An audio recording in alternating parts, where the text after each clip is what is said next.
As a traveler, you're always alone, you know, you're homeless.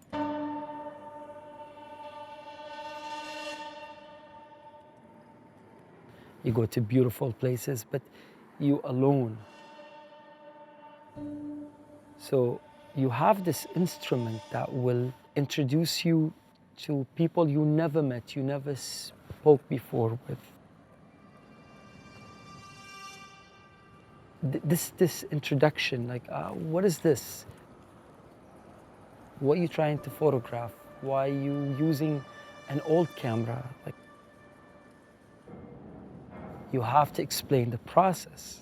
You break the ice. You see the opening for something, and it's up to you what to do with that something. I like that something. I want to invest in that something. It's a great tool. I wish diplomats use cameras. You know.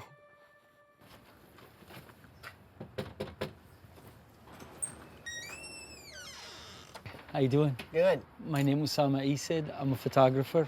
I'm doing a project about Northeast Minneapolis.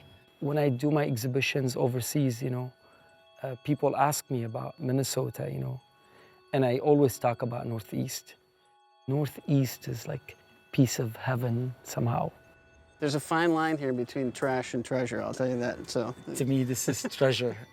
I would like to take this shot, but if you don't mind if we take one of the bikes. Sure. Because this is all you. Yeah. I find it's more intimate when I show this camera to people. They see it's not an easy business, you know.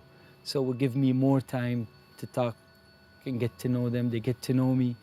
Yeah, I like the smell of this area, you know, because of the tomato. Remind me of my grandma's farm back home in Damascus. That's where I learned how to garden, is from my grandparents. It's great. I like to be called technician before photographer because I always learn a new technique to apply my vision.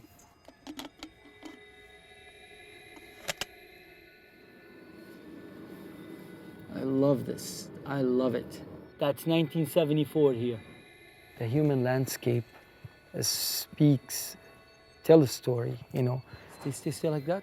I don't have to title my images because, you know, you look at their faces and you feel they're saying something.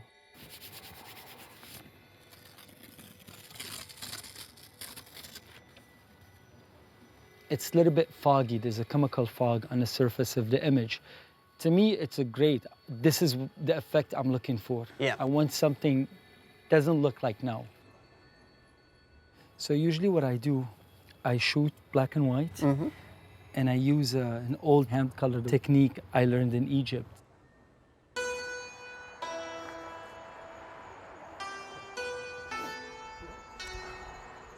I consider myself a very lucky person.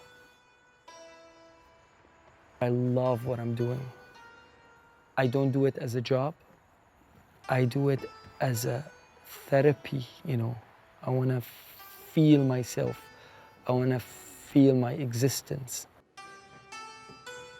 This is a great way for me to feel alive.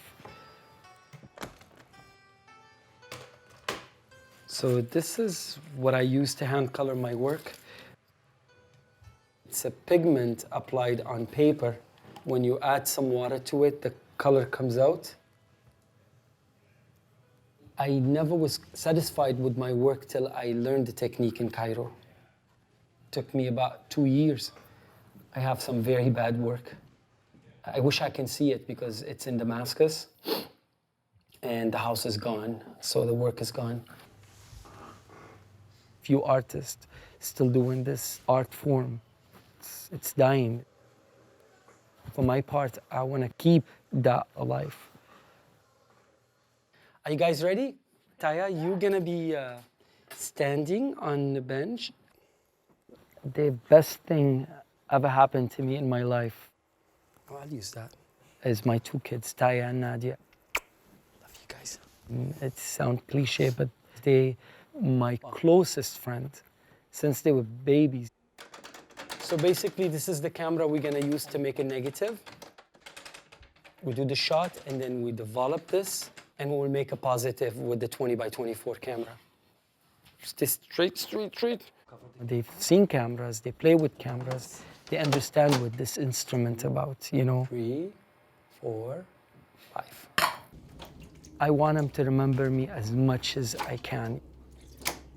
That's why I love using paper negative. You took a physical light that was exist at one time in my life or their life and kept on the paper. 9, 10. Now, thank you, Baba.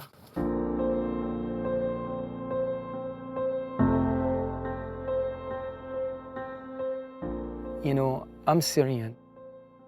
It's so sad what's going on in Syria now. The first peaceful revolution, it was answered by brutality. Now we have a civil war. The pain is great. These people, my people, you know, I wanted to hear more stories. I want to see more of this. So I decided to go to the refugee camp.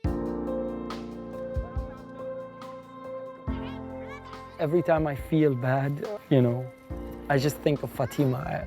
I learned so much from her. She's a great person, the smartest one, the most polite, wanted to go to school and live like anybody else.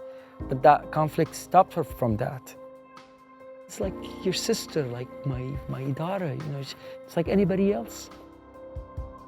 When people see this, I need the acknowledgement of the situation. This is outside politics. This is a Syrian guy photographing his own people. For the worst situation for hundreds of years, I try to have a different voice to speak about the conflict. I'm not a photojournalist. For me, I have to feel as much connection possible between me and them. So I decided to take photograph the way I take photographs, my own style. I want to do something happy with the kids, do a school photo day. They loved it. They're the one who can say the happy part about the story. When I entered the camp, they offered to help me to carry the equipment, and they asked me, why these cameras so big? And I said, because you can get your photo right now. So this is something they never seen before. So when they get the photo, this will connect them together for the rest of their life.